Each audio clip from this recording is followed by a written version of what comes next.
Welcome, everyone. For those of you who don't know me, my name is Rhonda. I am a mom to 4.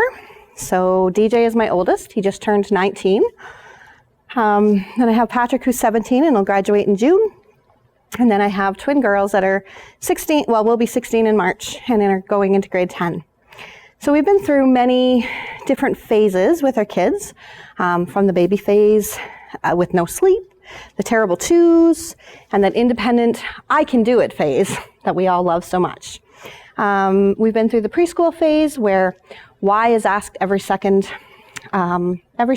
sentence, and a new imaginary friend comes sometimes almost weekly, if your kids were like mine. We have made it through the elementary, we've made it through the junior high, and are now trying to conquer the high school phase. We've also added a new to us phase of young adulthood. That's an interesting phase as well. I sometimes get asked which is the best phase of raising kids. For me, there really isn't a favorite one. There isn't one that kind of sticks out any more than others. They all have challenges, and they're all so different. I learned really quickly that parenting was going to be a fun challenge, and little personalities create so many differences. I also realized pretty fast that I couldn't do this thing called parenting on my own. So we've had some really amazing people that have stepped up and have volunteered and invested in our kids.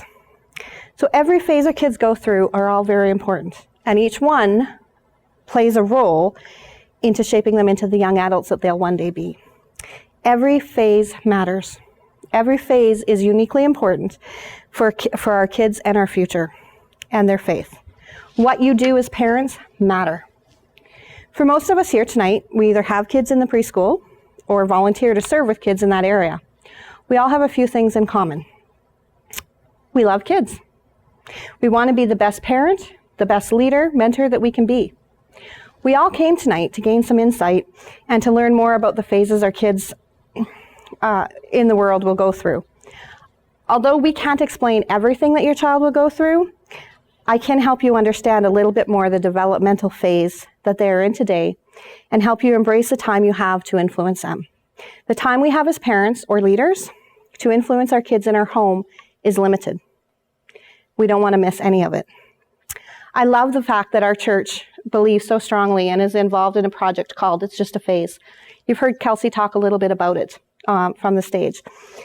I love that we are an intentional church in helping families see how kids change at every phase from birth up to graduation. We don't want to miss any phase because they're all so important. They're all so unique, and they're all so different. Every phase matters. What we do as parents and leaders in this phase matters.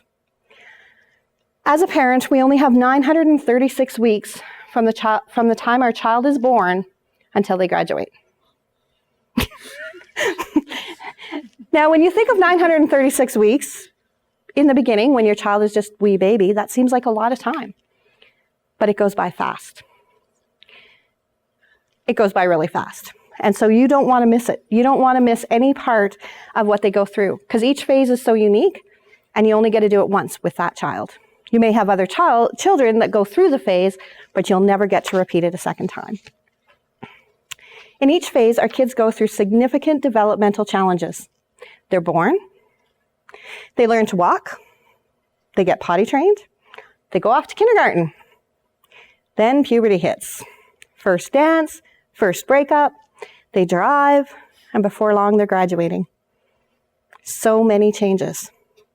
These changes are all good, and they're all important, and they're all very necessary. But they also can be stressful, and they can cause a crisis. Now, I don't mean crises in the sense of trauma or tragedy, although if you've been through the potty training stage or puberty, sometimes it feels like you're going through trauma. But I'm talking about a developmental crisis. Kids need adults to help them navigate all these challenges. Their bodies change, their minds are changing, their world changes at a very fast pace. That is why kids need you and other adults like you to show up, to remind them they are safe, to answer the big questions, and to love them. Tonight you're going to hear this word phase a lot. So what does it mean? When we say the word phase, we simply mean a time frame in a kid's life when you leverage distinct opportunities to influence their future and their faith. I'm sure you've all heard, oh, it's just a phase. This too will pass. We will get over it. And usually when people are saying that, it's because we're in a season of frustration and a season of struggles and challenges. But what if we looked at it from a very different perspective? What if we viewed each phase as an opportunity instead of an obstacle? That's what the Phase Project is all about. It's helping to remind parents and leaders that every phase matters. A time frame in a kid's life when you leverage a distinct opportunity to influence their future and their faith is so important. So how can we make the most of our limited time with the kids? It requires us to understand our unique role in every phase our kids go through. As parents, we need to understand each phase, each crisis moment, each question they are asking as they navigate this new phase. We're going to look at the preschool phase. So the preschool phase stretches from the baby all the way to 4 years old. In the preschool phase, we are laying a foundation that's essential to help kids understand God's love. It is at this phase that we establish trust, we develop confidence, and we cultivate self-control. During this phase, the questions that babies are asking is, am I safe? Which builds trust. Am I able? Which builds confidence. Am I okay? Which builds self-control. Our role as parents in this phase could be summed up with one word: embrace. Our role is to consistently meet the physical, mental, and spiritual needs of our children. When we do that, we are giving our child their first impression of the Heavenly Father who first embraced them.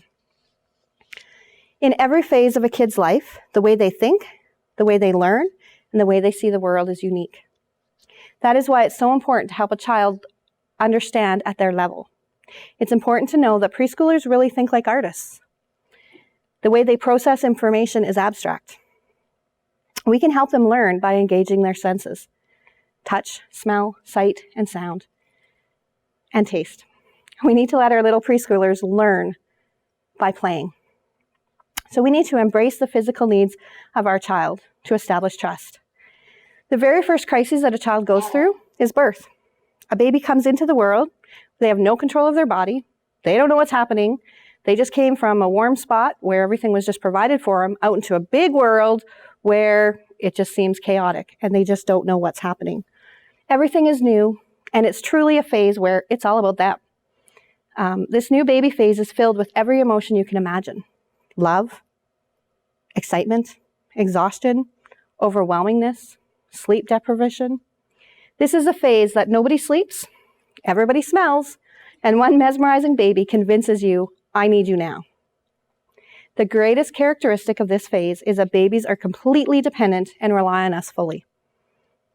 They rely on us more so in this stage than any of the other phases you will ever go through. They depend on you to feed them. They need you to change their diapers. They need you to help them go to sleep. They need you to comfort them. They need you at 12 midnight or 3 a.m. They rely on you to meet their needs. You, just you. They need you. Babies need you to hold them, to smile at them, to talk to them, to sing to them, and to love them.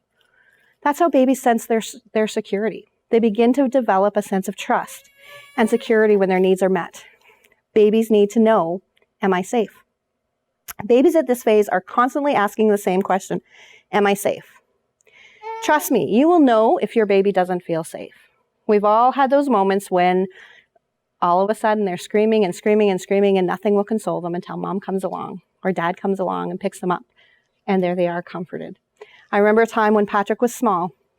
He was a year old and we went to Henry's niece's wedding and I was emceeing it. And he was down sitting beside us. We knew he had some attachment issues. So I put him like a foot away from me, had all of his toys around him, and we thought for sure he would be content. And right in the middle of it, he just let out this wail of fear. And we were all like, did somebody look at you? Did somebody hurt you? Nope, there's nobody around. But he just had his back and he couldn't see me. I literally just picked him up and instant, stopped crying. Instant, no more. That sense of trust was developed. He realized that I was with him and he felt secure. When we as parents do that, we are establishing trust with our kids. That is why consistency is so critical at this age. Babies trust what is familiar. Leaders, that's why it's so critical for us to consistently have weekly volunteers in our nursery and our preschool room. So you as parents, when you bring your child to us, they're going to recognize a familiar face and they're going to start to establish that trust. Be consistent, be present, and remember as a parent, you have the most influence over your child. Babies need you. The second one is embrace the physical needs and build confidence. This is a year 1 and year 2. This is a phase where nobody's on time, everything's a mess, and one eager toddler will insist, I can do it. Oh boy, this is such a fun stage. It's exciting and it's frustrating. Frustrating for both us as parents and frustrating for our little people as well. I can feed myself as the applesauce is all over the floor, on the wall, in the dog, but not in their mouth. I can put my shoe on by myself. Oh, well, now we're 5 minutes late. The question at this phase that kids are asking is, am I able? Toddlers at this phase are asking that question, am I able? Life for a toddler is confusing for them. On one hand, we encourage them to throw a ball, but not a rock. It's totally okay to hug your friend, but don't squeeze his neck. Oh, this toy is just for you, but you need to share with your friends. This is a time of rules and boundaries and learning and discipline. By consistently meeting your child's physical needs and engaging their senses, you help them develop self-control. Toddlers crave independence. They want to know what they are capable of. They will push the limits over and over again. They will make mistakes. That's a great picture you drew. Too bad it's on the wall. They will move slowly. I am now late for church for the 3rd time this month. There will be messes. Isn't self-feeding fun? In this phase, we need to remember that not only are our little ones learning new skills, but they're developing that confidence. They're developing that confidence that gives them the knowledge and ability to move into the next phase. Remember, these skills are absolutely essential and for your development of your child. As much as it would be easier for us just to put their shoes on and their jacket on for them and get them out the door, they need these critical phases in order to grow. The third one is embrace the physical needs and build self-control. This is the 3 and 4-year-old stage. This is a phase when anything can be imagined, everything can be a game, and one curious preschooler wants to know why. At this phase, your preschooler has no distinction between reality or make-believe. Princesses, pirates, and real-life train stations become real right in the comfort of your own home. You may have tea parties with little Johnny and his imaginary friend Fred. This is also the time where fear comes into play. There's a monster under my bed. Being afraid of the dark. This phase is a time where everything is fun and can be turned into a game. Let's have a race to see who can clean up the toys the fastest, Mommy or you. A simple song can be playing, and in the distance, and in an instant, it becomes a dance party. Kids will have fun when they see you having fun. This is a time when the really big belly laughs come out. It is also the time where preschoolers are full of wonder and want to know why things happen. Why becomes a favorite new word. Your preschooler is asking, am I okay? Preschoolers want to know where they fit in the world. They want to know what the boundaries are. They want to know what they're capable of. They ask a lot of questions, sometimes the same questions. And sometimes that question is asked over and over and over again. Preschoolers have many questions like, why is the sky blue? Why is Daddy so tall? Or other questions like creation and heaven, the church and the Bible. Some of them we may be able to answer, but others we may not. And at this phase, the most important thing is simple as best. If you answer your child's question each time and they feel that you don't give them enough information, guess what? They're going to ask you again and again and again.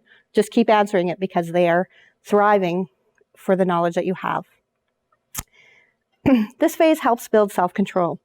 So explain why your disciplinary actions. Explain why it's not okay to run out into the street without an adult. Why they can't have a toy each time they go into the store. Preschoolers are going to fall down. It's known. They're going to drop things. They're going to spill things. They're going to make mistakes. They're going to create chaos. But that is what they need in order to grow. That is what they need in order to grow and build trust, to gain confidence and self-control. Your preschooler wants to know stuff. They are longing. That thirst for knowledge is what helps you move your preschooler from the baby stage into the kindergarten and beyond. So how do we do this? We do this best when we show up, when we remind them they are safe, when we answer the really big questions, and we love them. We believe that if we embrace our kids by meeting their physical, mental, and spiritual needs, they have a better chance at believing in a God who embraces them. By embracing their physical needs, you incite wonder. Preschoolers are full of wonder. Let's help them know God's love and meet God's family. Obviously, as a little baby, they're not capable of expressing their view of God. They totally depend on what we tell them. So you sometimes can wonder, how can I make a difference in my baby's life? It is a critical point in a baby's life that we begin to lay a foundation for their faith. How do we do that? By cuddling them. When we cuddle them, we can be praying over them. Thank you, Jesus, for the sweet baby that you've given us. We can sing little songs to them. Because as they grow and as they get a little bigger, they're going to remember what you've told them and they're going to repeat it back. We need to incorporate faith into our daily routines. Pray aloud. Kids need to hear us pray. Sing songs like Jesus Loves Me. Read the Bible to them. Get a good picture book that you can explain Bible stories to. Kids will remember and kids will speak it back to us. At this developmental phase, your preschooler has the ability to follow along with the story. So let's get those books out and let's be teaching our little ones. Families in every phase need to connect with a faith community. Raising kids throughout the many different phases is difficult, but you don't have to do it alone. I encourage you, if you're not involved in a community, to get involved in one. Get involved with families that are in the same phase as you. As parents, you are the biggest influence in your child's life. You know them more than anybody else ever will. Imagine what happens when we widen the circle of adults who speak into our child's life and we start to build connections. We build relationships.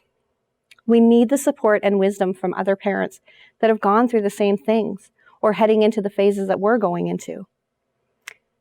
Let me be real for a minute. Raising kids is hard and it's challenging. It was tough. I, at one point, had 4 kids under the age of 4. And so I felt like all I ever did was feed, change a diaper, put them to sleep, and repeat. Feed, change, put them to sleep, and repeat. It was tough. I was tired. It was tough watching them as they went through elementary school. Well, tough sending them off to kindergarten. Tough as they went to elementary school, where bullying and friends and body image seems to become so precedent. It was tough watching them go to junior high and having to face some topics that we didn't really maybe want to discuss. Divorce, sex.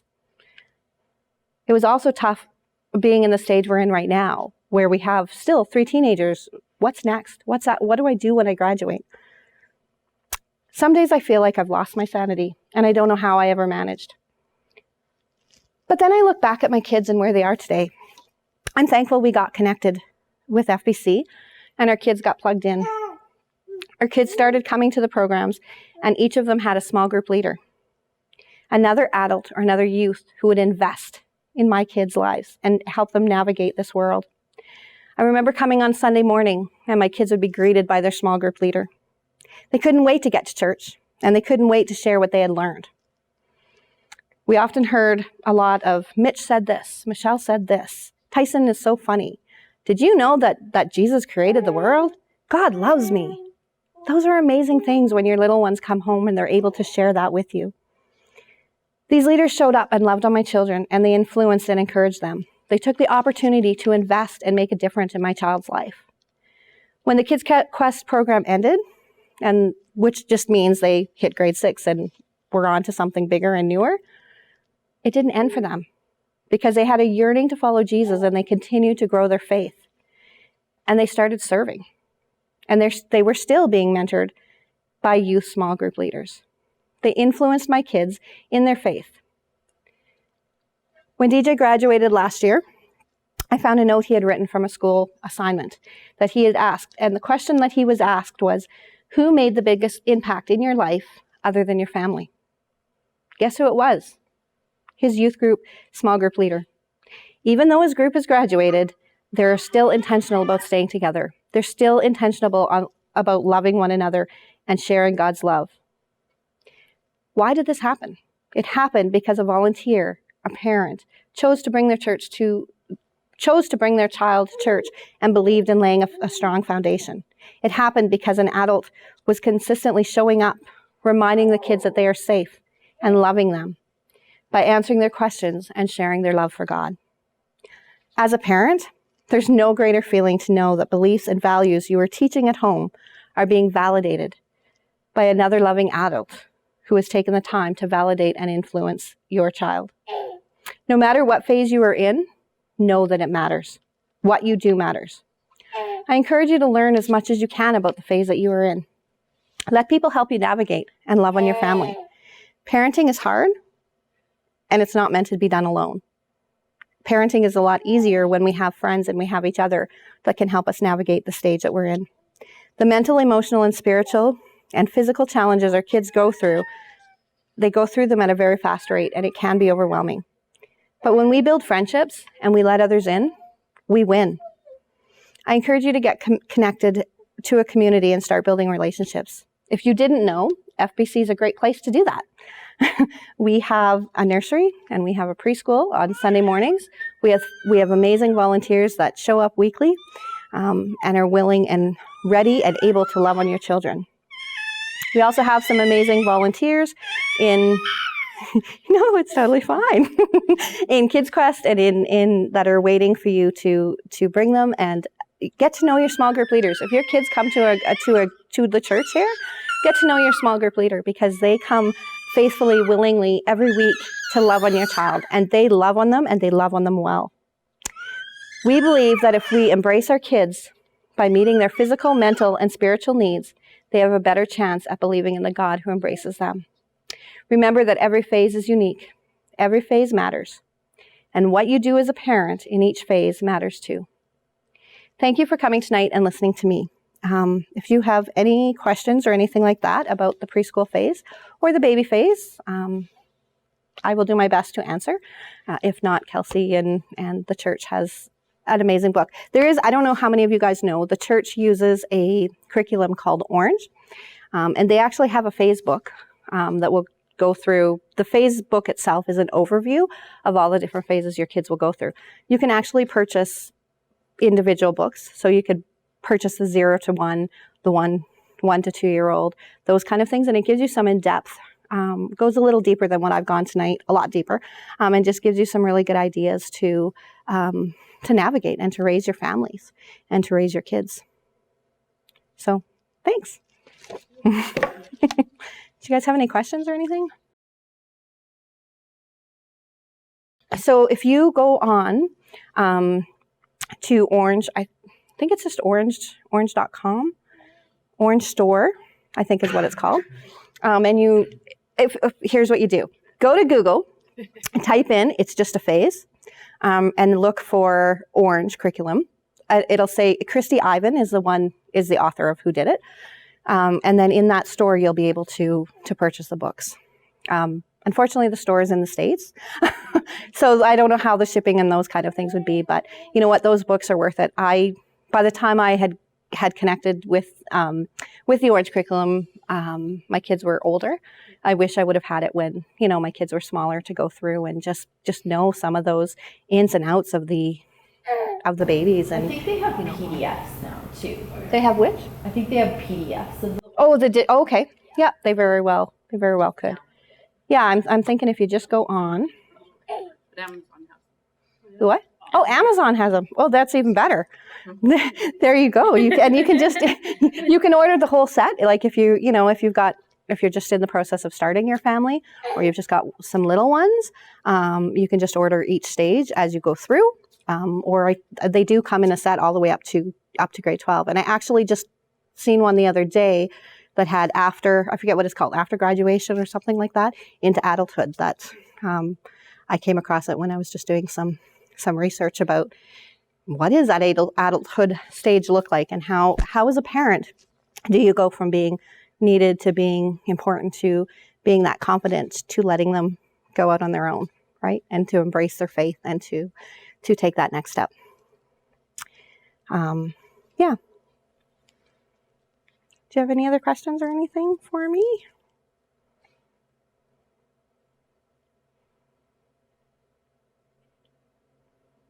I'm not sure what time our next thing starts. I think I might have ended just a little early.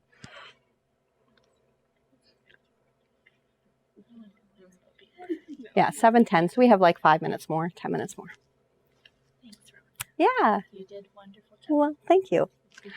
Public speaking is not my, it's not something I shouldn't say I would never, because if God called me to, I would have to obey. But it would not be my first choice to be a pastor or to do public speaking every day. I do believe, and I've strongly been encouraged by different people throughout my world, that we all have a voice and we all have a story, and we should be sharing. I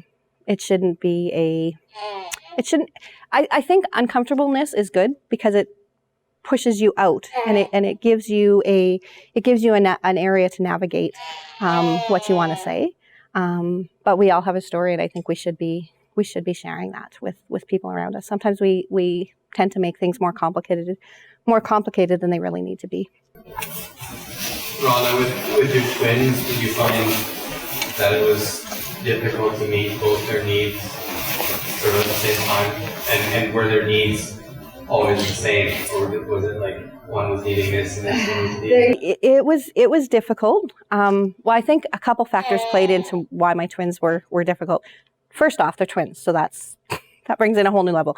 I also had 2 other kids. So DJ at that point was almost 4, and Patrick was almost 2. So DJ wasn't fully potty trained, but he was close. We were potty training Patrick, and then we had diapers. So Patrick really didn't potty train till later, just simply because one thing I learned at that stage is you do what you need to do. If your child doesn't learn his ABCs right away, that's okay. You as a parent need to take care of your needs, because your needs come important as well. But to answer your question, it was really difficult.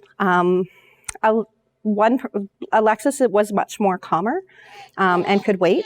Destiny was not. She was hungry. She wanted her food now. So oftentimes, because my husband had to work as well, oftentimes I would, in the middle of the night, and they were preemies. So when they came home, I would have to wake them every 3 hours. They had to be eating every 3 hours. And they were eating, when they first came home, 20 ounces. Or 2 ounces, sorry. 2 ounces. Yeah, 20 ounces. I was really good. No, 2 ounces, and it was taking them an hour to eat. So I would feed one for an hour, and it was always Destiny, because Destiny would wake up crying. I would always get Alexis up, though, and I would just put her in her little bouncy chair and just sit her beside me. She would just sleep until I was done with Destiny.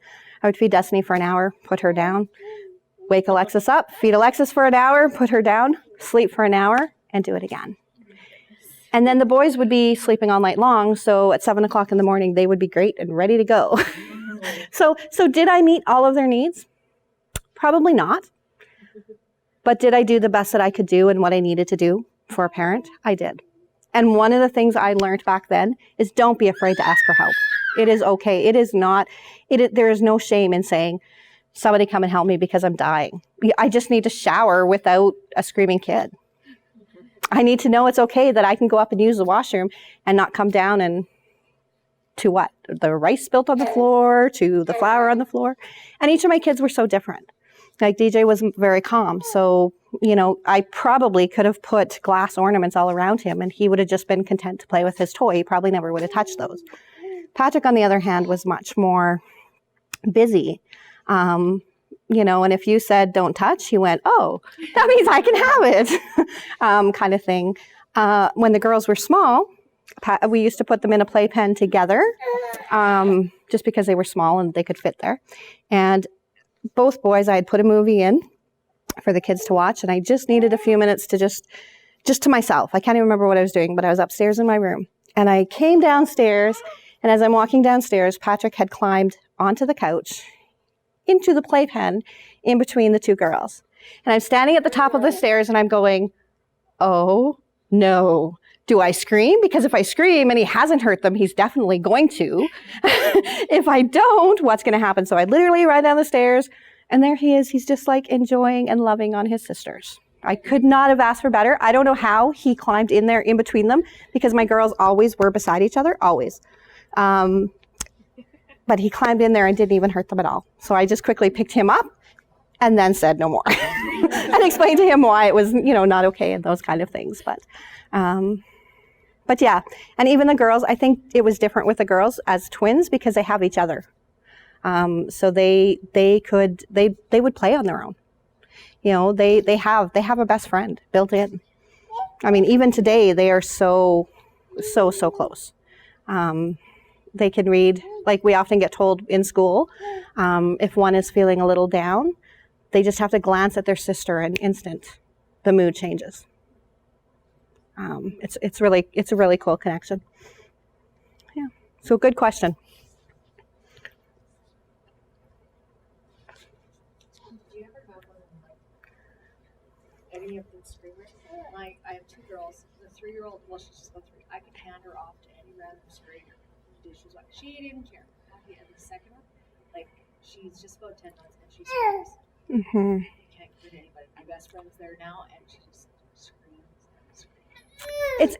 It's interesting how kids develop so differently. Again, DJ, I could have given him to a complete stranger, and he probably would have been like, oh, okay. As long as they love me, as long as they care, as long as my needs are met, somebody will eventually feed me. Wouldn't care less. Patrick, very, very different from the get-go. He was okay. If he was awake and alert and Henry was around, he was okay to go. I could have given him to Angie and it would have been okay as long as he could see us. Where what we found was interesting with him, when it came time for specific routines like bedtime, after he ate, I would always hold him, feed him his bottle, sing to him, and put him to sleep. Nobody could feed him his bottle. He would scream. As soon as you laid down to give him that bottle, he would scream and scream and scream. And literally, I would come down. I remember one night I was bathing DJ. Henry was doing the bedtime routine, and Patrick wouldn't settle. Patrick would not drink that bottle. Henry would sit him back up, and he'd be happy. And we'd lay him down to drink the bottle, and no way. So I'd come down. We switched, and I would come down, and all I did was take Patrick and give him the bottle and calm. And same thing, Patrick, from probably about a year to about a year and a half. Well, no, 8 months probably is when we noticed it with him. The shyness came into play. He all of a sudden couldn't be out of peripheral vision of me, and he would just freak out. So yeah, it's a normal phase. It's just really hard sometimes to navigate. And I think, again, it's just building that trust, building that confidence. We have in our nursery on Sunday mornings, I oversee the preschool in the nursery area. We have a little boy that has never come into the nursery without Dad. He cries and cries and cries every time Dad leaves. So we were really trying to, how do we make it work? There's a way to reach kids. I believe there's a way to reach every family. We just have to be intentional at finding what that way is. So we invited Dad in because Dad would just take him back and go to church and really not get much out of Dad or out of church. As you're holding a 2-year-old, they're busy, they're up, they're everywhere, right? And so we encouraged Dad to come in, and we hooked him up with one of our regular volunteers that comes weekly. And so Dad sat in the chair, the little boy sat on Dad, and our volunteer sat beside him and read a book. And then we said to Dad, okay, Dad, you sit over here. The little guy will sit here, and our volunteer will sit beside him. And pretty soon, that trust was established. Dad was still there. He could look up. Dad's right there. Didn't faze him. Pretty soon, Dad got closer and closer. Pretty soon, Dad was able to stand out the door. Now, for the last month, that little boy comes in like nothing, and he's content because that trust and that safety has been established. Yeah. So, good question. All right, well, I think we can probably head back in